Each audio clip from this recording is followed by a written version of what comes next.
we started, Chris? Yeah, we're not even funny yet. God. Oh well. That's like every other day. That's fine. Yeah. Go? Oh, yeah. Go. We've been rolling. We are. Oh, we are rolling? Oh, yeah. Oh, man. This is the way we always start. We need a sign. Welcome to Everyone Racers, a show designed for the world of low-dollar racing and oddball car culture. It doesn't matter what kind of a La Champ or track dog you run, SCCA or NASA, we won't discriminate. We even think you Drifto Hella Flush guys are all right, as long as you drive it hard and built it yourself. Join us each week for tech discussion, tips, tricks, news and notes from the world of low buck racing, and if we're lucky, Chrissy will give us just the tip. Everyone report to the paddock. This is Chris. This is Chrissy. I'm Jeff. Mental. As Mental was very depressed at that. And we are Everyone Racers. Thanks for coming back and listening to another Palladium episode. Palladium? Yep. Okay. It's the 46th element. Oh, got it. Welcome to episode 46. We're stretching here. If we were a single person, this episode would be titled, Why Aren't You Married? What's Wrong With You? And yet this podcast still isn't as old as Mental. Everyone, report to the paddock. What you working on? Let's start with Mental. Today was the first day of school, and somehow one of my cadets still managed to get themselves put in school suspension before they got off the bus. Oh, no. That happened. Yeah. Good decisions. That's how.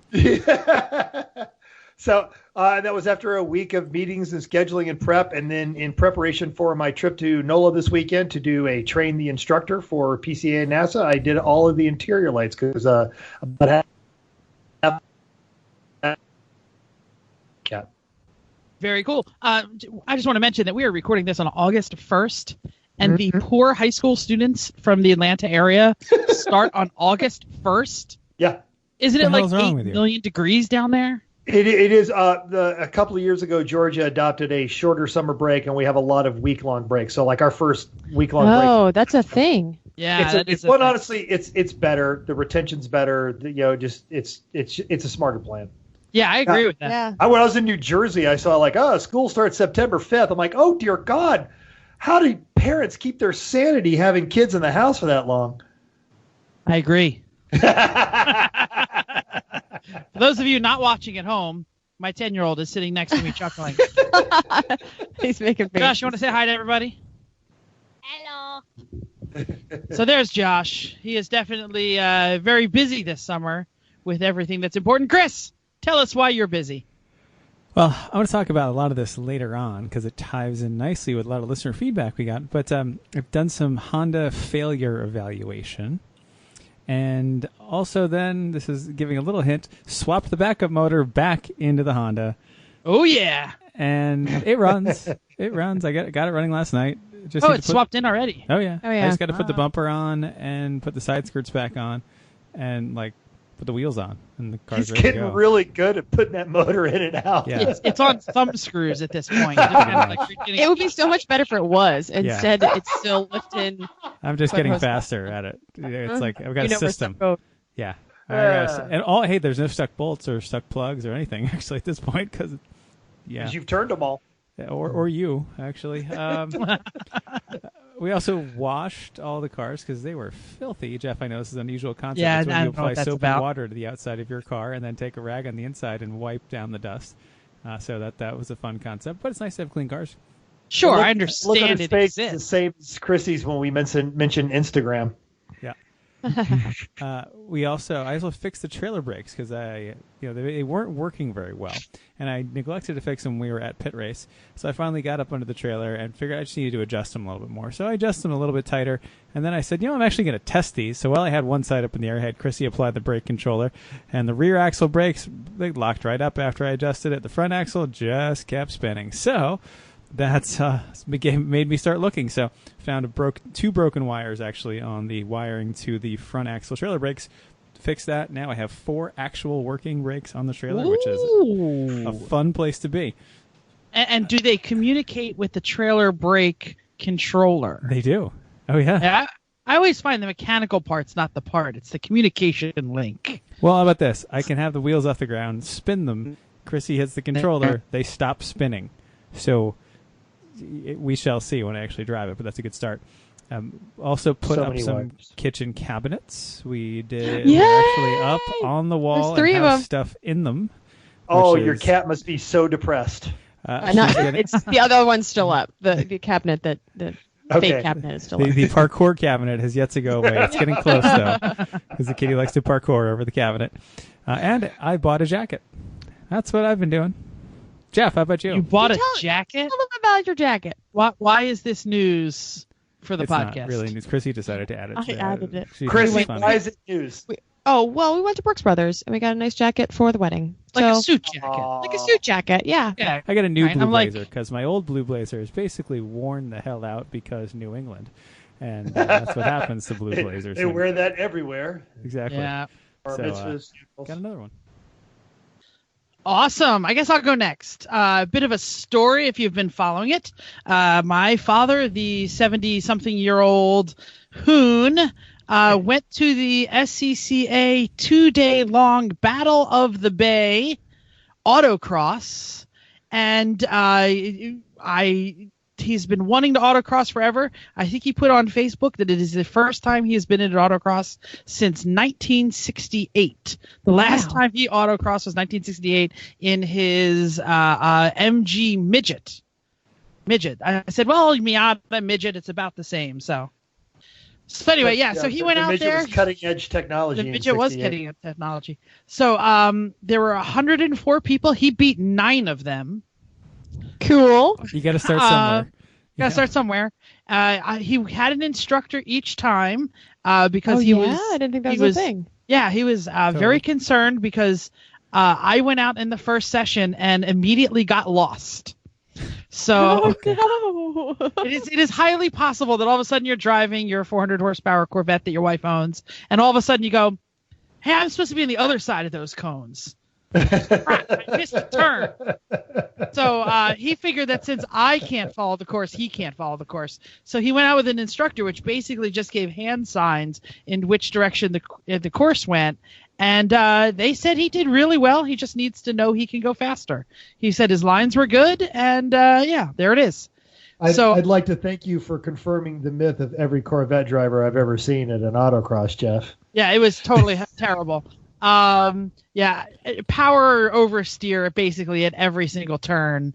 The tires are original from GM, so they might be a little problems. I don't know, but it came back without a scratch. So really, I won the autocross. Hence, you get to go without a scratch. Yeah. So next up for the Miracle Miata, my father and I are going to do a track night in America. But you're not allowed to have anyone ride with you at NGMP because New Jersey rules suck. So we are in. Serious? So when they had the testing day at New Jersey, there was instruction. You could have a professional air quotes. That was the key. Is if the instructor were actually a licensed instructor, then they were letting you out. Well, who knows what that means? The Track Night in America website has like a whole 6-bullet list about instruction and people in the right seat, and this is what you can do, and if you can't do this, you can't do this, and do this if possible, and do this if possible. And then the last one is, God bless you. Sorry. That's the last I tried to angle that one away. And shoot, the last bullet in the how to do ride-alongs at Track Night in America is, none of this counts for NJMP. They do not allow ride-alongs. The only track I've been to is Pocono, and I definitely had a ride-along. There was a kid next to me with a Fox Buddy Mustang who may have spun a bearing, or at least he thought he was going to. His oil pressure was getting low. So anyway, he parked it after a session, or maybe session and a half. So I said, why don't you come out with me in the third session, because I was in the advanced group, so they let us.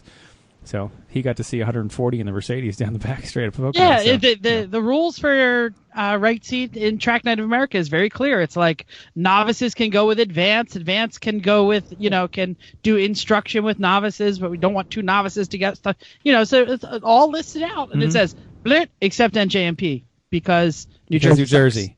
Yeah, because New New Jersey absolutely sucks. Yeah, so I'm going to quickly rip through. Battle of the Bay was awesome. It's a very long track, but timing is a nightmare. I don't know how anybody lives with the timing that happens at autocrosses. It was like constantly not working. I have no idea how I did because all of my times for my entire run group just don't exist.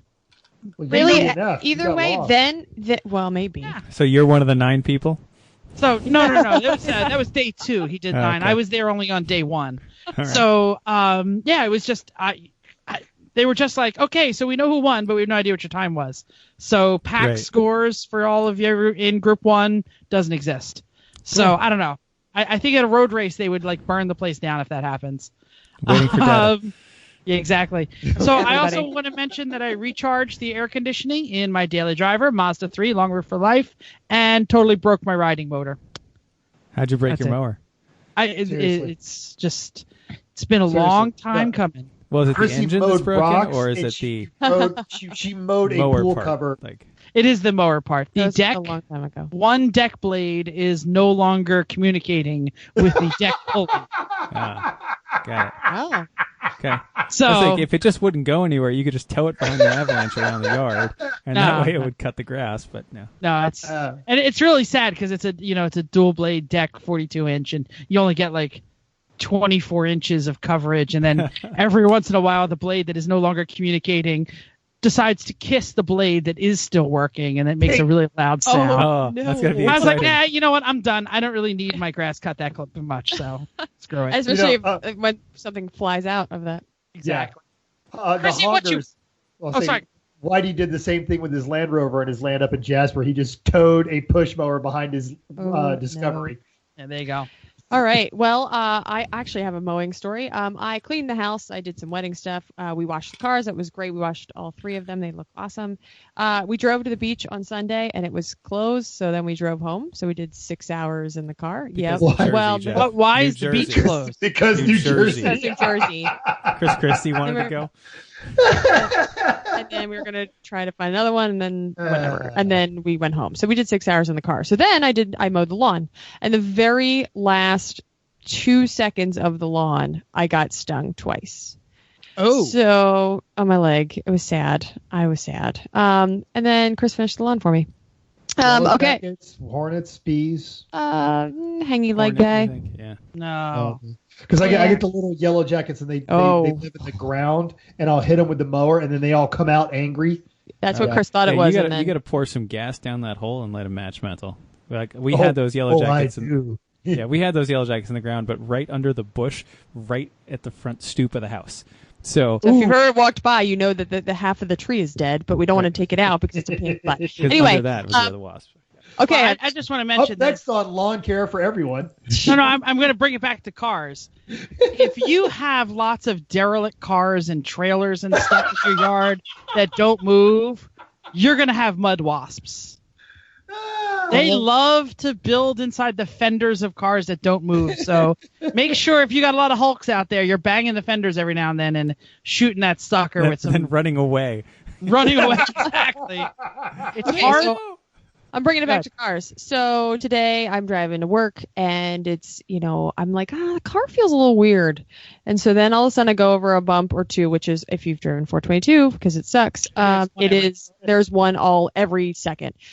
So here, all of a sudden I go up and over a bump, and I am crab walking, and all of a sudden I've got a banging. I don't know how to make the sound. It's a bad sound in here. Are we doing ASDF?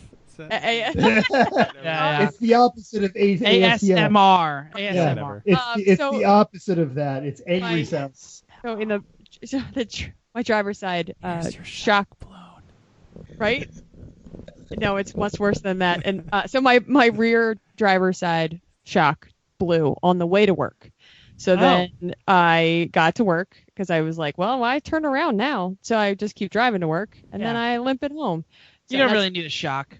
You do. They're actually, helpful, but no, they're not necessary. Yeah, Not if you're Jeff. If you're Jeff, you don't need a shock. You just need You tires. have a spring. And so but that's the problem is every time you go over a bump, I'm in the lane next to Except it's faster than that. This isn't a 72 Caddy. Hey, Coney warranty though. We've already replaced all 4 of those shocks under warranty because let's see, the first set we bought. This set only has like 60,000 miles on them. This will be round number 2. Yeah. Of warranty. 422 sucks. Coney's going to end up repaving 422 because it's cheaper than replacing all the shocks. Absolutely. It's fantastic. Coney warranty for the win. Okay. All right. So now the cars. Hashtag they should sponsor us. News and notes. What'd you say? I should blame this on you. Blame it on me? Yeah, you had my car for a while.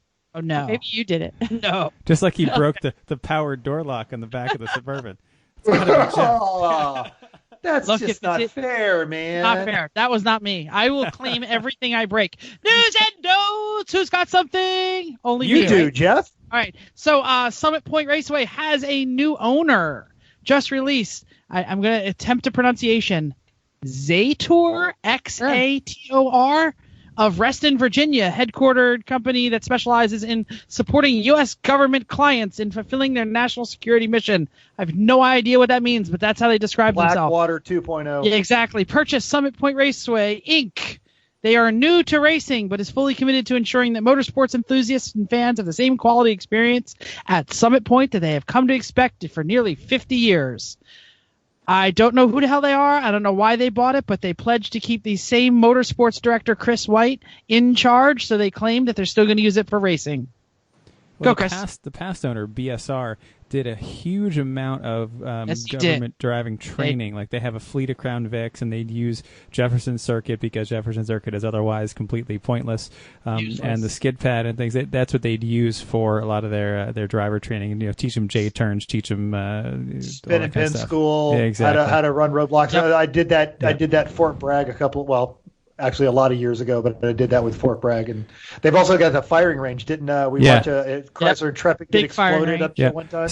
So that's where I can see how there's a synergy with them, is they've got the police training business and they have the firing range and all that stuff, so they can somehow tie that all together.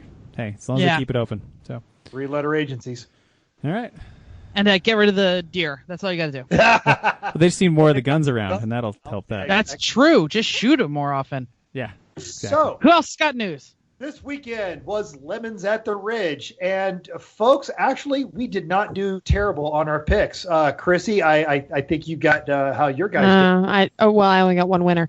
So Onset must have had some issues. They had their Cavalier out, and they were 20th overall, 8th in B.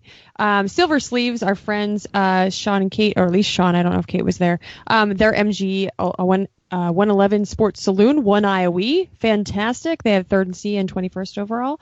And their other car, the Austin Land Crab, got 33rd overall, so I'm not sure what they had. And then Pony Keg, my fantastic Oldsmobile Cutlass Supreme Brome, 27th overall. The Taco Ninjas, whose only claim to fame is having a good team name, really blew it. They didn't even start this race. They were too busy eating tacos. They didn't start? No, did not start. 0 laps all weekend. Yep. Petty Cash, their 348i was 16th. The boring. The Cherokee, though, that was 18th. That makes more sense, but something must have broken on that. The Zealous Noobs, this is the name of their sex tape. They came in 41st, so they're too busy making a sex tape, apparently. So, yeah. I did not choose. We really should point out that it is Zealous Noobs, comma. Name of our sex tape. That is the name of their team. Yes. Chris is not adding anything to that. Yeah. That's the actual name of the team. But in general, I chose poorly. Well, the Bavarian Ranchero, which we all know is hiding a BMW, even though they claim to be a 73 Ford Ranchero, was 42nd overall with only 53 laps. So something clearly went wrong with that, because that's usually a front marker. Restart Racing in their actual Ford Ranger was 11th overall in 3rd in B. And we really need to talk about this a bit, because if you're 11th overall as a B car and you are 3rd in your class, that is a fast set of Bs. So, yeah. They're just not as blow uppy as they normally were, and a bunch of them didn't blow up. Plus a Ranger. Ranger's a terrible well, and Silver Sleeves was 21st overall and 3rd in C. Yeah. So that means there were 3 cars in the top 20 from C and 3 cars in the top 10 from B. There were only 58 cars in the whole race, so. Oh, okay. That's probably it. Anyway. Car error, Panamera, whatever. Panamerica, the 1990 Mercedes 190E 2.6.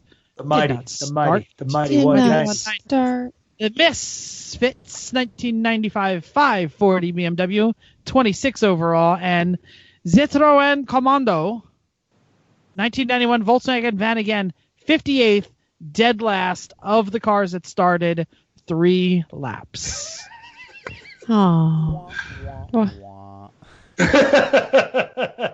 Now, the Silicone Junkyard Racing had their 68 Datsun 1600, and they actually won overall and A-class in that one. Somehow, the Sewer Brothers are way better at this than I am, which that part's not hard to do because they managed to get their pickup at 26 or 28th overall, 6 and C. But both of the Porsche guys, the Vertigo Racing, they got 3rd in A and overall the Turbo, which A, they finished 3rd overall, and B, they managed to keep a 944 together for an entire endurance race, and then they did it twice because the other one got 4th, and that got it 5th overall, which is where one of those B-class guys snuck in there. Cheaters. Champ car. So that means Houston. your turbo. I was going to say your turbo on your 944 got you like 1 place. Yeah. Yeah. Okay. Yeah. Champ car Houston. Yep. They had a 777. The Mustang, the 68 Mustang, didn't do so hot. Oh, well. Anyway.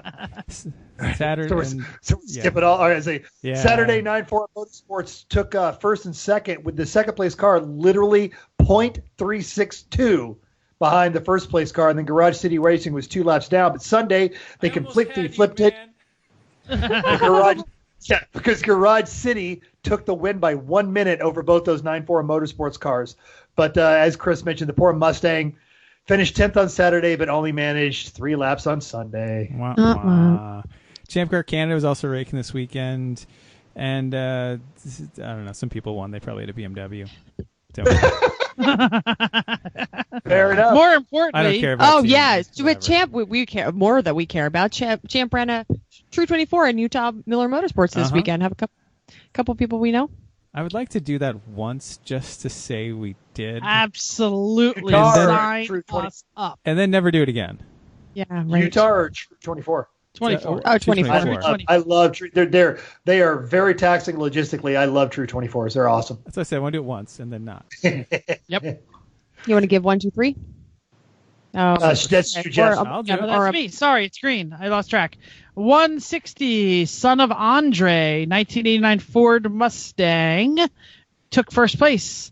rbankracing.com, 90racing.com, 1999 Saab 93. What the hell is this? It's like actual, like, supported cars from businesses. Came in second with their Saab 93. They're way too serious. Yeah. ThreePedalMafia.com. Actually, if you see that Saab, they are not that serious. They're just Saab nerds, and they know how to keep one on the road.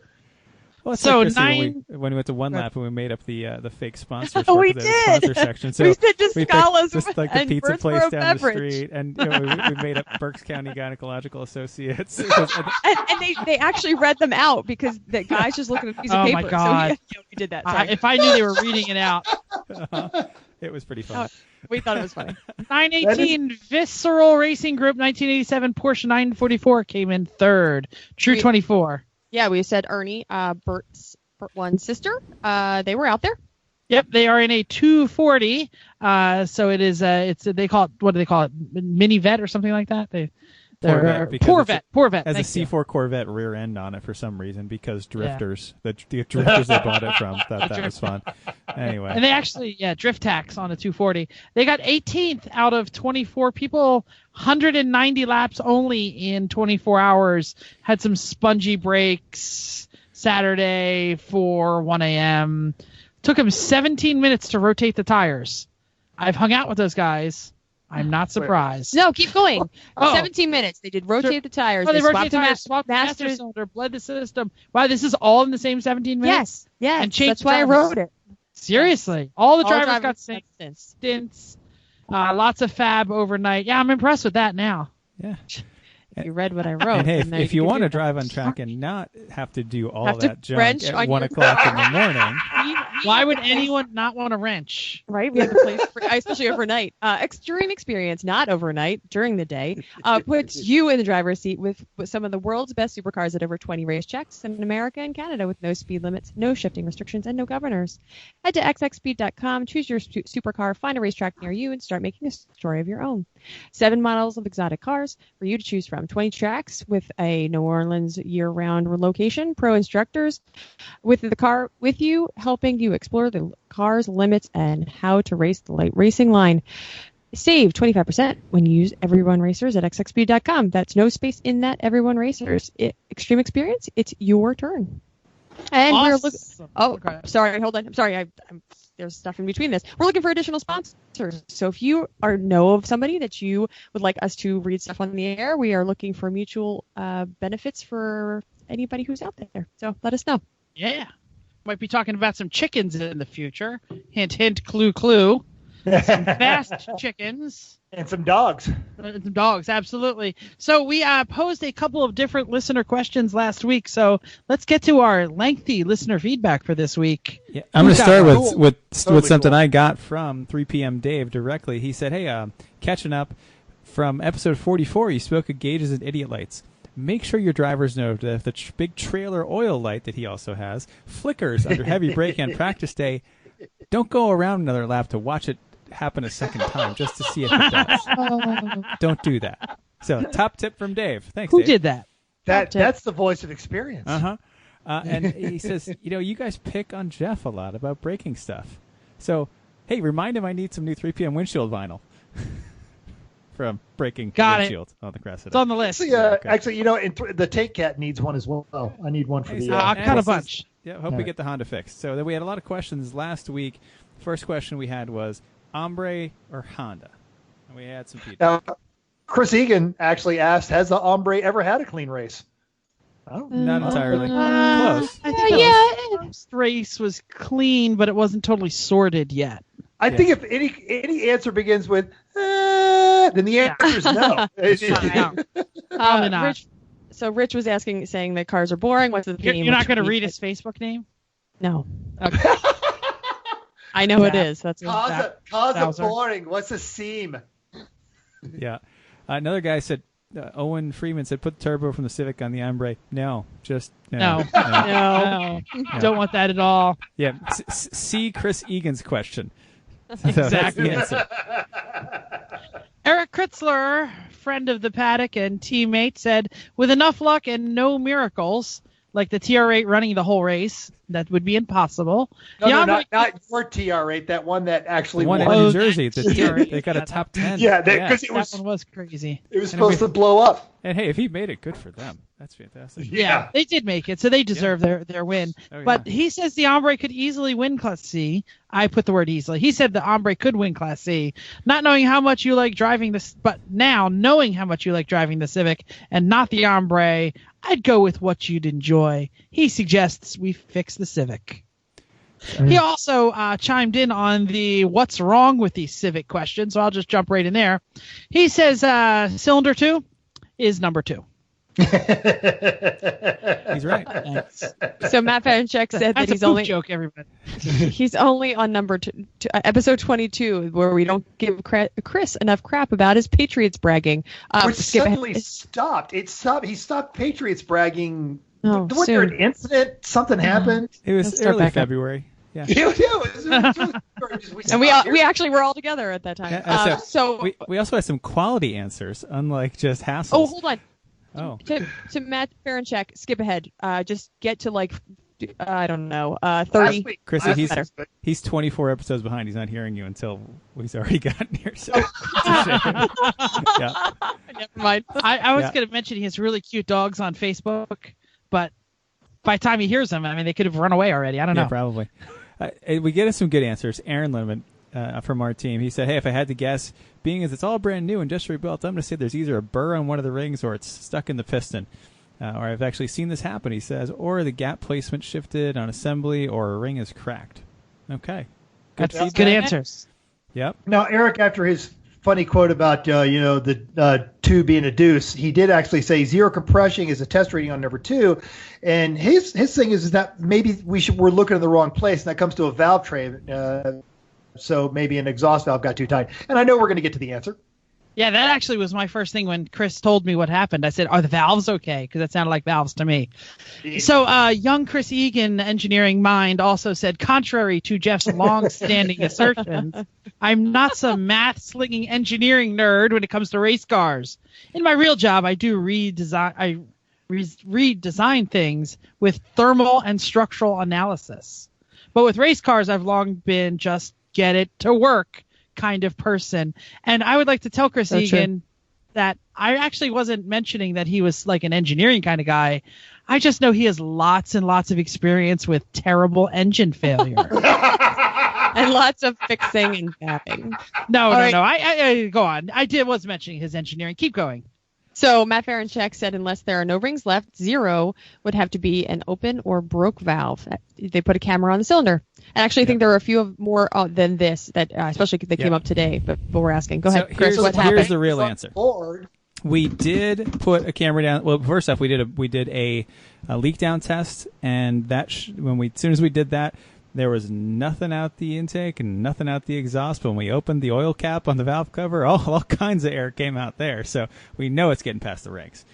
So we took a boroscope down, saw nothing there. So that means I had to tear the whole motor apart while still in the car. I left it in the car, pulled the head, pulled the pan, pulled everything else off, and pulled cylinder number 2, pulled piston number 2 out. And we had a cracked chip off the ring of one of the oil control rings. And when that had broken off, it got wedged in there and damaged the ring lands on some of the other pistons, so the other rings, and damaged the sides of the piston and put a very, very, very, very, very tiny scratch in the cylinder wall. So no matter what, we need a new piston. I think I can probably hone out this cylinder wall because it's really not bad because we didn't run it long enough to be a problem, which is fortunate. But we definitely need a new piston. That one is the rings are not moving freely, and that's why this all happened, and that's why we had no compression, is the rings stopped floating around. So they weren't holding the compression. Because this chunk of the oil ring was and it's the kind of thing you can't tell. Like when the piston goes in, if it just catches a little lip as it get past the spring compressor into the motor, there's no way to see that. There's no way to know until this happens. So once I knew that, I knew we were not going to fix it for Thompson, so I sent a text out to Chrissy and Jim and Jeff and said, Civic's not running on this motor, so either I swap the motor or run the Ombre. What do you want to do? And Jeff, your reply? I don't remember exactly what I replied. I said go for the Civic. I know I am the Ombre cheerleader, but I also know that Chrissy and I just are feeling really good about the training that we just received. And, we're really kind of set on improving ourselves, and our benchmark is the Civic. So we really should to continue our training and not really get 6 months before the next time we race. And actually, Chrissy won't be racing in October, I think. So it would be really sad if, we came off this great training high and didn't have had a loosey-goosey Ombre to pedal around. So or you just didn't feel like fixing the Ombre. No, actually the Ombre is going to be fixed. Parts are in possession. Yay. And it's all going to go back together. Yay. So it wasn't at all about not fixing the Ombre, especially because the wife and son are going on an extended vacation, week-long vacation to Chicago right before the race. So I was actually going to suggest, hey, Chris, you need me on Saturday to come put the motor in, or should I finish the Ombre? Finish the Ombre. Finish the Ombre. I'm down to put the front bumper back on and re-engineer the side skirts so that they are on quick-release Zeus fasteners, so that we can actually, get a jack under the car, because that would be nice. And and then clean the windows. That's how far into it we are. Everything else is ready. I mean, it's got a fresh oil and everything from the build. Fresh oil, fresh water, fresh everything. It's ready to go. So hey, that's the real answer with the Honda. Yes, Jeff. I just want to say, since I won't be coming to Reading on Saturday, or Birdsboro, or whatever the hell you people live, I won't be able to say hi to Chrissy's mom in real life. So we should take care of it now. Mentally, got something to say? I was going to say, you mentioned benchmarks. And when it comes to benchmarks, particularly with our listeners, there's only one. And that benchmark is Chrissy's mom. Hi, Chrissy's mom. Listener number one. Our first and biggest fan. Main topic time. Oh. Everyone, as I say, the ritualistic way to announce the next section, I want to mention that we are talking about pre-run rituals, pre-race rituals. What's yours? Mental, start us off. All right, so I feel odd that, big surprise, I'm the wordy one, and then you go all the way down here to Chris when he gets to his punk. So my thing, and we bring him up, we always bring him up, Ross Bentley, and I've listened to Ross Bentley, and he talks about visualization. A lot of his guests talk about visualization. It's actually something I coach when we're doing marksmanship, and it goes down to not just seeing, but bringing yourself to a mind state awareness where you were back at a successful point. What did the temperature feel like on your skin? What was the wind? What were the smells? Because it works reversal. If you could put yourself in that mindset, you can put yourself into a success mindset. And I'm a big believer, and I do that. So right before my stint, I'll step off to the side of the pit wall, and in series where I'm allowed beyond the fence, or if I'm not, I'm behind the fence, and I physically and mentally walk myself through a lap. And that's going to establish my rhythm. And I will actually turn the wheel and turn my body, and I will take 2 steps forward, and I will reach forward and grab the gear shift, and I'm back up in what is going to be my perfect lap. And of course, you're on a track, there's cars in the way, and those cars always want to let you pass. That's their job, but that's not the point, because having a vision for a perfect lap gives you a point of departure, more importantly, a point of return when you do get that clean, clear lap. So that's what I'm looking for, my turn-ins, my downshifts, the upshifts, track outs, everything, and I walk my body into circles. I'm doing that. I'll take my iPhone out, hit start on the timer, close my eyes, go through an entire lap. And if I visualize it correctly, I should be within a couple of seconds of what I want that lap time to be. Realistically, I can't go with 9 seconds. And so a race car now. Race cars are very visceral. I actually enjoy that environment because, big surprise to no one who's listened to more than 2 episodes of this show, I'm probably undiagnosed ADHD, and I enjoy having to prioritize and process my information. So as that, I always have to have gum. That's always, you guys all make fun of me mentally. You get your gum, you're getting ready to get in the car, and I'm in there, and sometimes you're trying to make a pass, you'll tense up, and if I've got a piece of gum in my mouth, I'll chew, and it reminds me to unclench my jaw, keep my lungs open, breathe, don't tense up my arms. So I'm doing all of that, and on a deep subconscious level, I really enjoy it. I enjoyed it when I was flying in the Air Force. The more task saturated I was, the more content I was, prioritizing information, getting on that speed. So while doing that, I ignore some of my bodily functions. So if I'm dehydrated, I'm not going to notice until it's too late. So I always make sure I'm hydrated before I get in the car. I drink a bottle of water right before I get into the car, and then I usually have another one about 30 minutes before I get in, and then I pound a sugar-free Red Bull before I hop in. And my last superstition, I always have my cowboy hat. Even if I'm not wearing it, I always bring the cowboy hat, because every weekend I haven't brought the cowboy hat, something bad has happened. Really? And that is an excellent cowboy hat, by the way. I believe the very first long and boring story that I got surprised by mental was about the cowboy hat. I was like, that's a nice hat. And then all of a sudden it was like, well, I served a lot in the UN, and I was in Northern Africa, and some jerk off came over to me and told me to stop wearing the hat. And then he told me, no, it's a good hat. You can wear it. And I was the only guy in all of Africa who didn't have to wear the blue helmet. I think that's about what it was. Yeah. Something like that. And then the last thing, because this can be a dangerous hobby, before I get in the car, I text my wife, tell her I love her. Nice. Oh, that's nice. I actually have a reverse, not superstition, but I have a reverse instructions from my wife. She says, don't text me till it's over. Because if you text me that I'm going in, she worries. Mm. And if anything ever happens to you, I'm the one that has to call. You have to call. Exactly. But I have been. I guess I'll go next if you're done. Are you done, Mental? Good.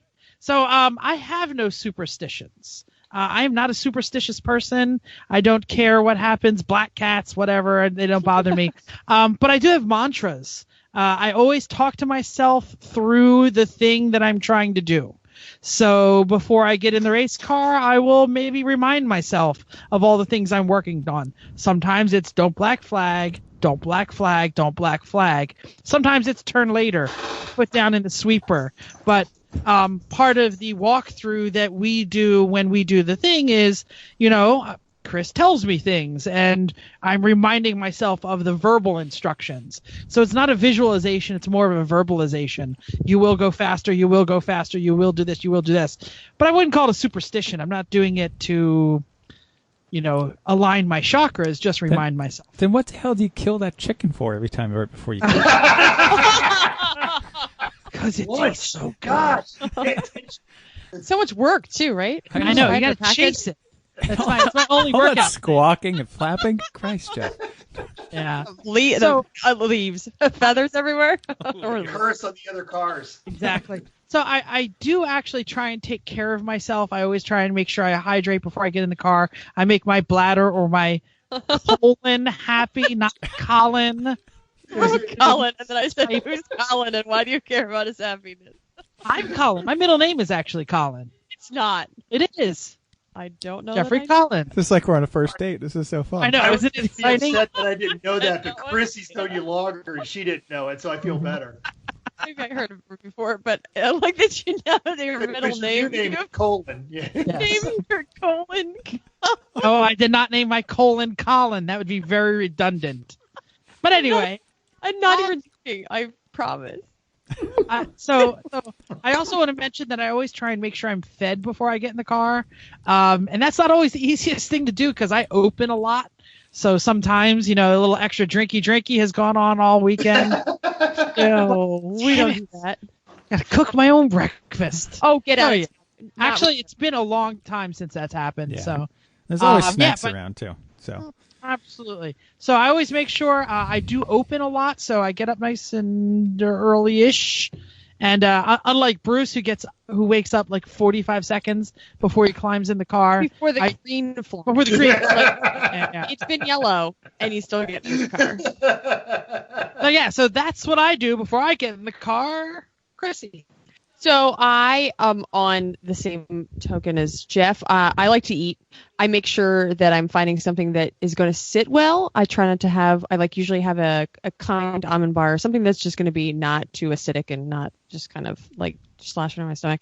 And I also make sure that I have something when I get out of the car. But like I said in the last show or the two before, that my stomach has a clock in it. So by the time it's like. If it's normally my first snack is at 10:30. So if it's at 10:30, my stomach will say it's 10:30 time. You should be eating something. Kind of. That's what happens. You're all like, but I'm in the race car, and stomach's like, I don't give a crap. I want some food. Well, kind of. And then by the time I get out, then I'm hangry and it's sad. Like on the weekend, we can eat brunch at 10:30, and at noon, Chrissy's like, so I'm hungry. It's like, we just had this huge breakfast. I don't care. What do you want it's for new. lunch? I know that's how it works. Okay, so I definitely try to figure out what I'm going to eat. And I get my Camelback ready with water and ice. I only do water and that. But I usually there's a couple of us that do that. But get them ready, and then we throw them in the cooler, and then they're ready to go when we're trying to get ready in the car.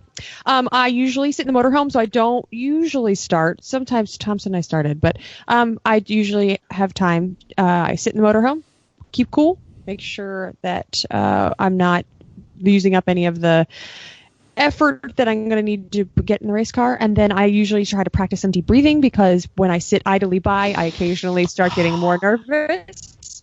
So I usually try to breathe. And then I think about the track, think about things we've been talking about, how testing day went on Friday, some things that we were supposed to be working on, and try to make sure that go fast and think confidently. So that's usually what I do. I also don't have a whole lot of actual mantras, or it's more of just keep them cool and calm. Chris, what do you do? I'm practicing breathing. Yeah. Good idea. I listened to Jeff breathe.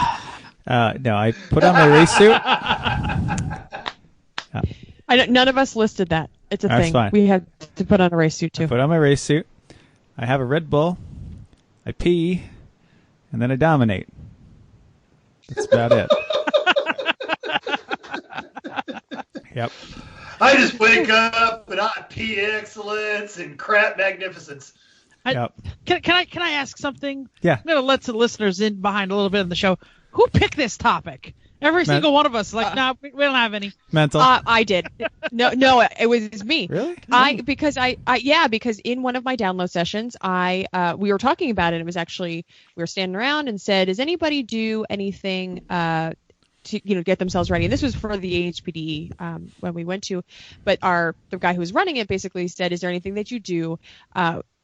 Back up a little. When you're doing an HPD, you're sitting in the grid and you're kind of just waiting to go. And then somebody does 5 whistles. So they say it's going to be 5 minutes. So they would go. And then everybody puts their hand out and says 5.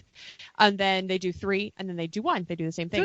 So the question was, does anybody do anything at 5, 3, and 1? Is there some kind of, you get that's when you actually put your helmet on in 5, and what are you kind of centering yourself? Are you doing deep breathing? So that's kind of where I got this topic. I'm sorry that none of us had great answers. Well, I mean, Mental's was obviously very long. Mental's got something going on there. Yeah.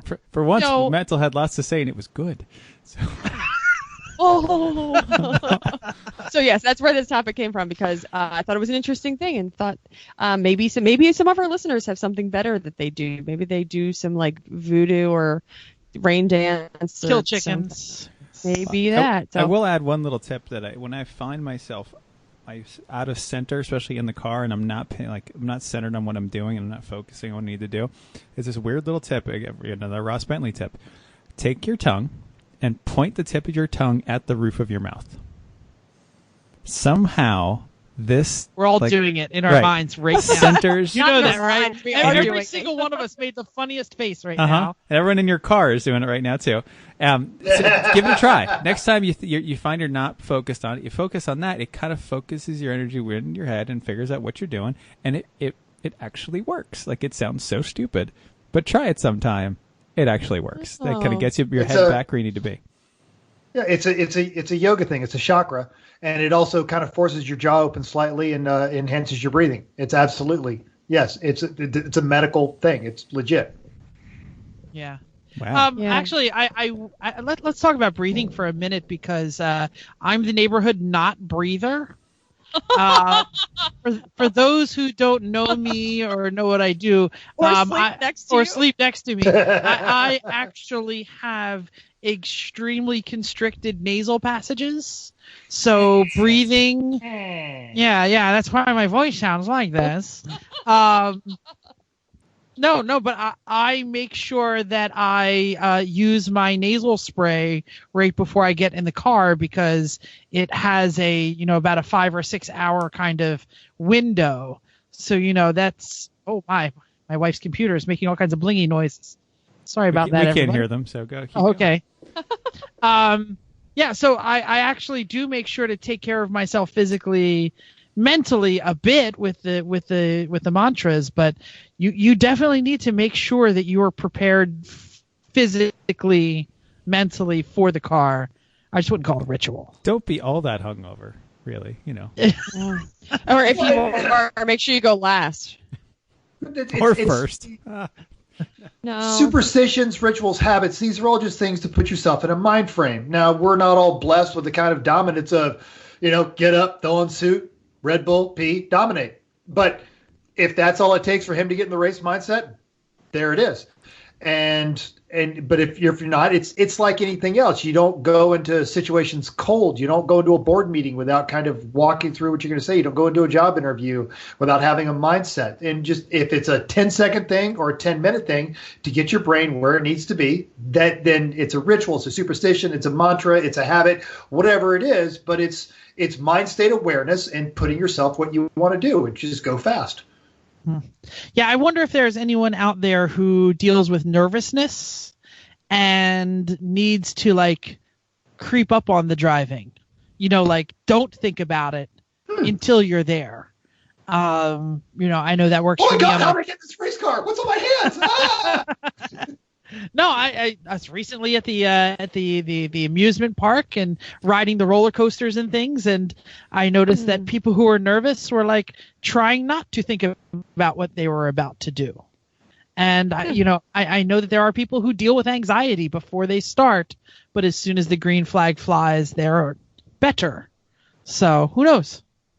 Well, Yeah. maybe they should share their tips of how they get into the mindset on our Facebook page, our Instagram, or our Twitter, or just email us at everyone.racers@gmail.com because we'd love to hear it and we'd read it in next week's listener feedback. Or if you have any other thing, even if it's not anxiety, if you do anything interesting or not interesting, why not?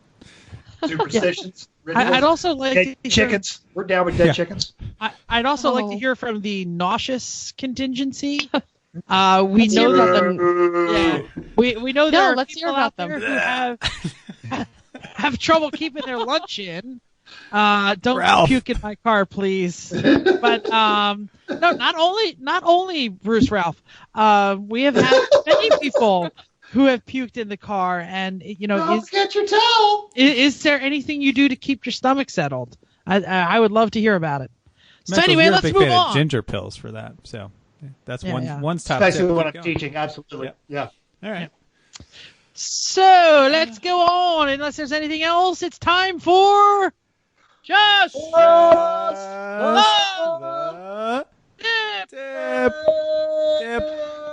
The tip. I'd like to mention that Chrissy said that she doesn't want to do this on video because she was worried about having to look right. The picture of your face while we all make asses of ourselves, screaming just the tip, is worth the price of admission. Yeah, that's like the cover Because photo. you sit there like going, on the YouTube. Yeah. schmucks. Sometimes I roll my eyes. I spend so much of my life with these three clowns. Yeah, that's fine. Aliens. Okay, so this Just a Tip came up because of a couple years ago. So the idea is to get a cool shirt and cooler even if you don't think you need it. So 2 years ago at the Thompson race, it was 97 degrees and 97% humidity, but not raining. And I was racing probably in the middle of the day, which is where I usually go. I got out after a 3-hour stint and actually fell to the ground. I still had a cool suit on as well. So I'm sure I was feeling some heat in the car, but it hit me when I got out and it all drained out of me. So my suggestion to you is you still have time to order one. You're gonna have to rush it, but it's definitely worth it. Hopefully with our weather pattern recently that it may not be that hot, but even if the sun's out and it's hot, you're gonna feel it. So it keeps you fresh, keeps you safe while you're driving around with other cars. You never want to feel fatigued when you're driving, and it means that you're worse off than you think if you are getting to that point. So this is in addition to drinking lots of water and not so much alcohol, which is what we just talked about. So basically, do it for you and your teammates on and off the track. Go ahead. Yeah, Chrissy, you had made it out of the car and got over the wall, and as soon as you got inside the fence, you couldn't stand up. Yeah, so that's when your brain clicked off. Your adrenaline said, "I'm done. Thank you." And that's it. And it's a good thing you made it through your stint, because sometimes as soon as you start feeling that you're off, it's too late, and that's when bad things happen. So, cool shirts are key. And a nice thing in the cool shirts is you've got to use big things of ice. If you put just a bag of ice that you buy at the gas station, it'll feel amazing for half an hour. If that, and then it that's it. doesn't. Yeah. So get the big cubes or frozen soda bottles or things like that, things that are frozen milk jugs, anything like that. It has a lot more heat capacity in it. So that's what you want for a long-term cool. Absolutely.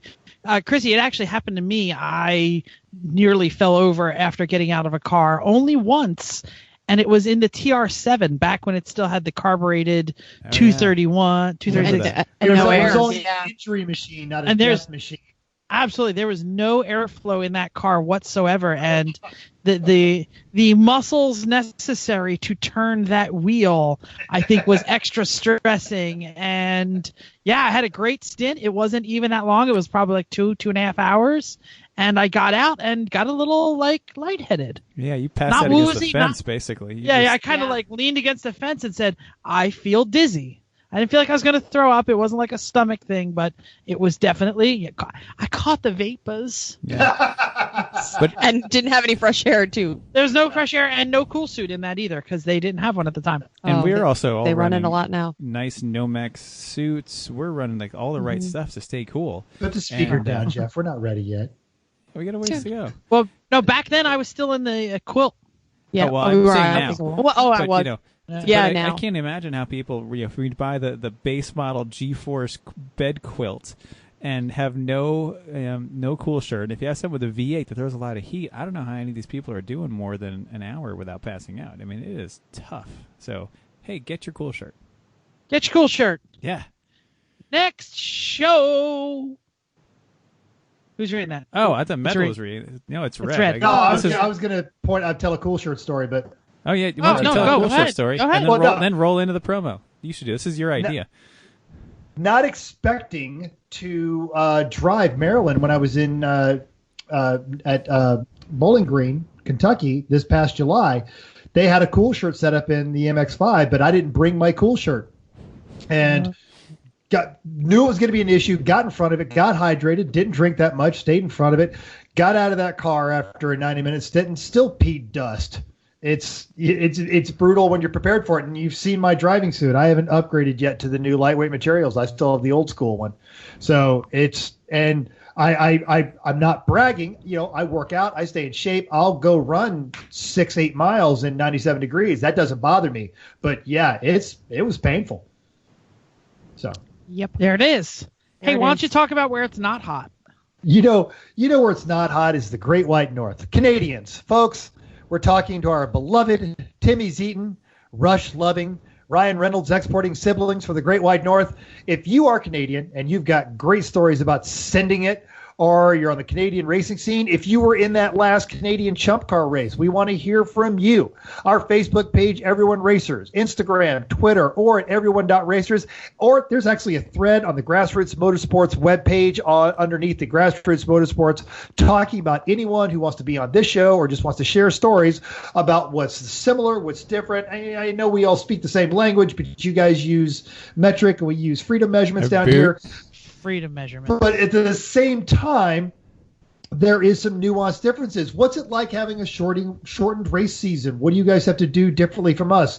When you start racing in the spring, what's your temperature differences? You guys ever raced at snow? And I'm not being sarcastic. It happens. What fun winter racing is there that we miss out on?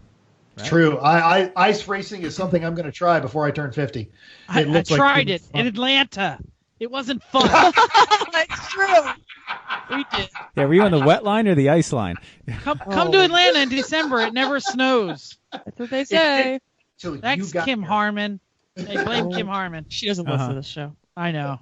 Yeah. She's better for it. Well, now that I've insulted everybody I know, let's say thanks for downloading us. We hope you enjoyed this special edition of Everyone Racers. What was so special about it? We also hope you'll join us in the world of driving, racing, and building, because everyone can be a racer, even you. If you enjoyed this podcast, please hit the subscribe button on iTunes, Google Play, or wherever you get your podcasts. If you have any questions or want to give us some show ideas, drop us a comment on our Facebook page, Everyone Racers. Or like our race team Facebook page, the Three Pedal Mafia Lemons Race Team. If you'd rather not venture into the void that is the Book of Faces so they can steal all your information and sell it to the Russians, just email us at everyone.racers@gmail.com or find us on Instagram, Twitter, everyone.racers. Thanks again for listening, and until next week, keep the shiny side up. Unless you're like my father and there is no shiny side on the Camouflage Miata, then just keep the wheels down.